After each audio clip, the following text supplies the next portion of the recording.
ربنا ظلمنا انفسنا وان لم تغفر لنا وترحمنا لنکونن من الخاسرین۔ معزز ناظرین، جب انہوں نے یہ کلمات کہے تو اللہ نے انہیں معاف کر دیا اور وہ عرفات کے میدان میں ایک دوسرے کو تلاش کرنے میں کامیاب ہو گئے۔ یہیں سے دنیا میں انسانیت کے دور کا آغاز ہوا۔ ناظرین کرام، حضرت حوا علیہ السلام کو 20 بار ولادت ہوئی۔ ہر بار جڑواں بچے پیدا ہوتے تھے، ایک لڑکا ایک لڑکی۔ جو ایک ساتھ پیدا ہوتے تھے وہ سگے بہن بھائیوں کی طرح ہوتے، ان کی آپس میں شادی نہیں ہو سکتی تھی۔ جو الگ الگ پیدا ہوتے تھے ان کی شادی ہو سکتی تھی۔ انسانی آبادی کے لیے اس وقت اللہ تعالیٰ نے یہی حکم بطور شریعت نازل فرمایا تھا۔ اس طرح بی بی حوا نے کل 40 بچوں کو جنم دیا۔ حضرت آدم علیہ السلام نبی ہیں، ان نبیوں میں سے ہیں جو دنیا کی شروعات میں تعلیم انسان کے لیے بھیجے گئے۔ حضرت آدم علیہ السلام نے اپنی اولاد کو وہ سب سکھایا جو اللہ تعالیٰ نے انہیں سکھایا۔ سب ایک اللہ کی عبادت کرتے، کھیتی باڑی کرتے اور جانوروں کو پالتے۔ اس پر اللہ تعالیٰ نے قرآن میں فرمایا، اے لوگو اپنے رب سے ڈرو جس نے تم کو ایک ہی جان سے پیدا کیا۔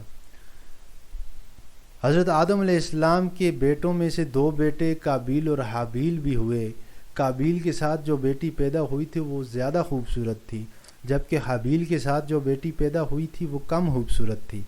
قابیل نے حضرت آدم علیہ السلام سے کہا کہ وہ اپنی جڑواں بہن سے شادی کرے گا۔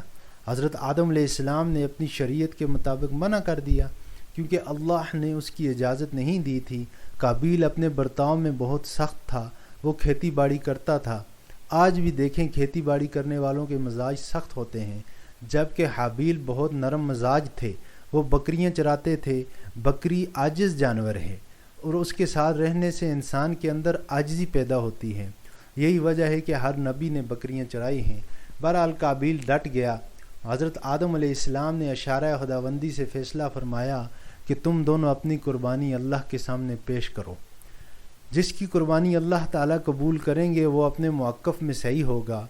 اس زمانے میں جب اللہ کے لیے قربانی کی جاتی تو آسمان سے ایک آگ آتی، جس کی قربانی وہ آگ کھا لیتی، اس کی قربانی قبول ہو جاتی۔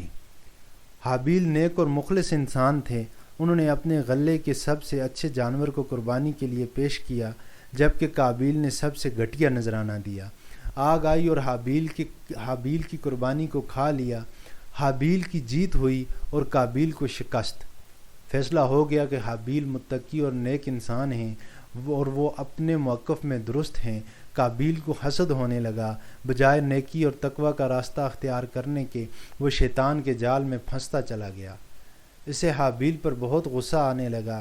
اس نے ٹھان لی کہ وہ حابیل کو قتل کر کے رہے گا۔ پھر موقع پا کر اس نے حابیل سے کہا کہ میں تمہیں ختم کر دوں گا۔ حابیل نے کہا میں تم پر ہاتھ نہیں اٹھاؤں گا، میں مظلوم بننا پسند کروں گا، ظالم بننا نہیں پسند کرتا۔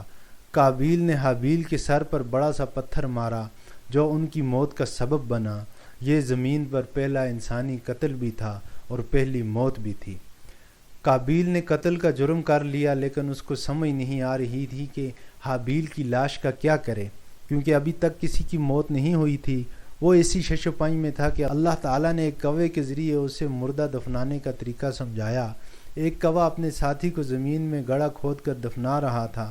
قابیل بہت شرمندہ ہوا۔ اس نے دل ہی دل میں سوچا کہ تو کوے سے بھی گیا گزرا ہے کہ تدفین کا طریقہ تک نہیں جانتا۔ قابیل نے گڑھا کھودا اور حابیل کو دفنا دیا۔ اس کے بعد قابیل جس سے شادی کرنا چاہتا تھا اسے لے کے حضرت آدم علیہ السلام سے بہت دور نکل گیا۔ حضرت آدم علیہ السلام کے ساتھ جتنے لوگ تھے ان میں سے جو شیطان کے بہکاوے میں آتے گئے وہ قابیل سے جا کر ملتے گئے۔ حضرت آدم علیہ السلام کو جب حابیل کے قتل کے بارے میں پتہ چلا تو آپ علیہ السلام کو بہت صدمہ ہوا۔ حضرت آدم علیہ السلام کی اصل عمر 1000 برس تھی۔ اپنی عمر کے 40 سال آپ نے حضرت داؤد علیہ السلام کو دینے کا کہہ دیا تھا، اس لیے آپ کا انتقال 960 برس کی عمر میں ہونے والا تھا۔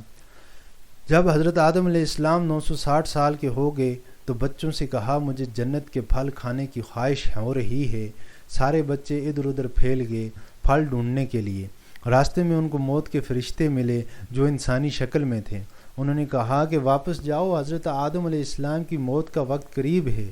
فرشتوں نے حضرت آدم علیہ السلام کی روح قبض کی، غسل دیا، خوشبو لگائی اور دفنا دیا۔ آپ کی موت کے بعد حضرت شیس علیہ السلام کے سر پر نبوت و خلافت کا تاج سجایا گیا۔ حضرت آدم علیہ السلام کی وفات کے 1 سال بعد حضرت حوا علیہ السلام کا بھی انتقال ہو گیا۔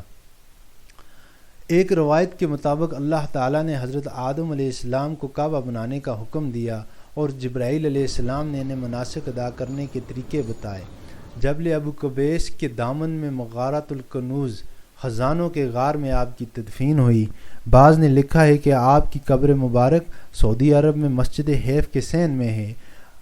بعض نے آپ کی قبر مبارک سعودی عرب کی مسجد حیف کے اندر قرار دی ہے، جبکہ کچھ کا تو کہنا ہے کہ آپ کی قبر مبارک سری لنکا میں اترنے کے مقام پر واقع ہے، اور بعضوں نے آپ کا مقام قبر ملک عراق کو بھی ٹھہرایا ہے۔ واللہ عالم۔ معزز ناظرین، آدم علیہ السلام کی تخلیق کا واقعہ آج مکمل ہوا۔ ویسے تو 960 سال کی آدم علیہ السلام کی زندگی، آپ علیہ السلام کی زندگی کے حالات و واقعات کی مکمل دستیابی تقریباً ناممکن ہے، اور اگر کہیں سے آپ علیہ السلام کی زندگی کے مزید حالات و واقعات میسر آ بھی جائیں تو ان کے مستند اور صحیح ہونے کے دلائل میسر نہیں آتے، جیسا کہ اکثر بے بنیاد اور من گھڑت باتیں منسوب کر دی جاتی ہیں۔ البتہ ہم نے جو واقعات بیان کیے ہیں ان کا ماخذ خالصتاً قرآن و حدیث ہے۔ پھر بھی کہنے سننے میں اگر مجھ سے کوئی کمی یا زیادتی ہوئی ہے تو میں اللہ کے حضور معافی کا درخواستگار ہوں۔ اللہ پاک مجھے اور آپ کو جو ہم نے سنا اس کی حقیقت اور اس میں موجود حکمت الہی کو سمجھنے، اس پر عمل کرنے اور دوسروں تک پہنچانے کی توفیق عطا فرمائے۔ ناظرین، ہماری حوصلہ افزائی کے لیے ویڈیوز کو لائک اور شیئر کریں، چینل کو سبسکرائب کریں اور ساتھ گھنٹی کا بٹن لازمی دبا دیں تاکہ نئی آنے والی ویڈیوز آپ تک آسانی سے پہنچ سکیں۔ ویڈیوز سے متعلق کمنٹ سیکشن میں اپنی رائے ضرور دیجیے۔ انشاءاللہ ایک نئے واقعہ کے ساتھ آپ کی خدمت میں دوبارہ حاضر ہوں گا۔ مجھے دیجیے اجازت۔ اللہ حافظ، فی امان اللہ۔